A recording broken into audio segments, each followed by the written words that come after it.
കുടിയന്മാർ ധാരാളം എന്നാണല്ലോ പ്രശസ്ത കവി ആടലോടകം അംബുജാക്ഷൻ തന്റെ MCR മുതൽ ജവാൻ വരെ എന്ന നീണ്ട കവിതയിൽ പറഞ്ഞിരിക്കുന്നത്.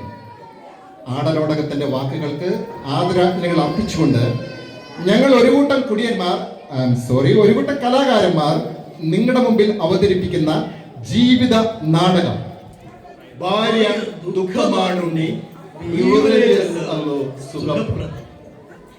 ഈ നാടകത്തിലെ കഥാപാത്രങ്ങൾക്കും കഥാസന്ദർഭങ്ങൾക്കും ജീവിച്ചിരിക്കുന്നവരും മരിച്ചവരുമായ പലരുമായും പലതരത്തിലുള്ള അരുതാത്ത ബന്ധങ്ങളുണ്ട് എന്ന് നിങ്ങൾക്ക് തോന്നിയാൽ അതിന് ഞങ്ങൾ ഉത്തരവാദികളല്ല. നിയമപ്രകാരമുള്ള മുന്നറിയിപ്പ്: മദ്യപാനം ആരോഗ്യത്തിന് ഹാനികരമാണ്. രംഗം 1. നമ്മുടെ ബിവറേജസിൽ ലോക്കൽ, ഫോറിൻ തുടങ്ങിയ 2 തരം മദ്യം കിട്ടുന്നത് പോലെ 2 തരം കൗണ്ടറുകളും ഉണ്ട് എന്ന് മനസ്സിലായത് പാവപ്പെട്ടവനും ഭാര്യയുടെ കുടുംബശ്രീ കുപ്പിയിൽ നിന്ന് 350 രൂപ അടിച്ചു മാറ്റി കേവലം ഒരു ജവാൻ വാങ്ങാൻ വന്നവനുമായ ലോക്കൽ ഉണ്ണിയെ പൈശാചികവും മൃഗീയവുമായി പ്രീമിയം കൗണ്ടറിൽ നിന്ന് പുറത്തേക്ക് തള്ളി നിൽക്കുന്ന ഈ സീൻ കണ്ടപ്പോഴാണ് വല്ലാത്തൊരു ഡാർക്ക് സീൻ.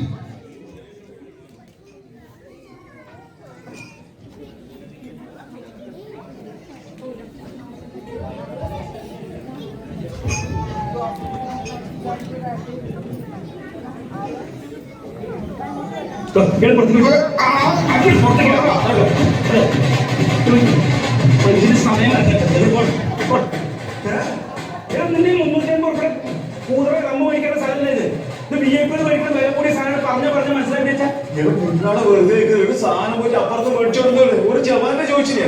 ഞങ്ങൾ ഓരോ കസ്റ്റഡിയിൽ ഞാനിവിടെ പ്രീമിയം കൗണ്ടില്ല. അവിടെ പാരിജാതം പറഞ്ഞ ഒരാളുണ്ടല്ലോ, ഇക്കണ്ട ജനങ്ങൾ മുഴുവൻ ക്യൂവിൽ നിന്ന് പോയി മേടിക്കുകയാണല്ലേ ഈ 300-350 രൂപയുടെ സാധനം. അവിടെ പോയി മേടിക്കും. അതെ, ഇത് VIPകൾക്കുള്ള, അതാണ് ലോക്കലുകൾക്കുള്ള. നിങ്ങളൊക്കെ അവിടെ പോയി മേടിച്ചാൽ ഇതൊരു വിവേചനമാണ്. പാവപ്പെട്ടവർ പണക്കാരൻ തമ്മിൽ അന്തരമില്ല, ഊർഷാധിപത്യം. ഇത് ഞാൻ പോലുക. ഇതിന് ശക്തമായ സമരം ചെയ്യും. ഞാൻ ഉറപ്പിച്ചു. എന്താ വിചാരിച്ചിട്ടുള്ള ഈ ഊർഷാധിപത്യത്തിന്റെ ഒരു സാധനം മേടിക്കാൻ വേണ്ടി പറഞ്ഞു. അവിടെ തിരക്കൊക്കെ കണ്ടിട്ടേ എല്ലാം ഒന്നല്ലേ. അപ്പോൾ സാധനം മേടിക്കാൻ പറഞ്ഞു എന്തൊക്കെ ചീത്ത വിളിക്കുന്നത്? ഒരു സാധനം പറഞ്ഞാൽ മനസ്സിലാവില്ലേ? ഇത് പ്രീമിയം കൗണ്ടറല്ലേ, ഇവിടെ വില കൂടിയ മദ്യം കിട്ടുള്ളൂ. എന്റെ കയ്യിലാകെ 350 ഉറുപ്പയുള്ളൂ. അതിന് വേണ്ട റമ്മ് വേണമെങ്കിൽ കൂലെന്ന് മേടിക്കണം.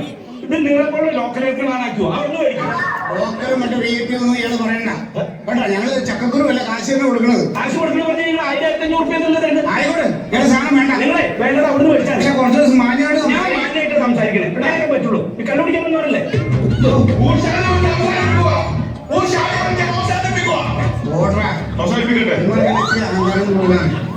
അതേ സാധനം ഉണ്ട്, നമുക്കിത് കഴിക്കാം.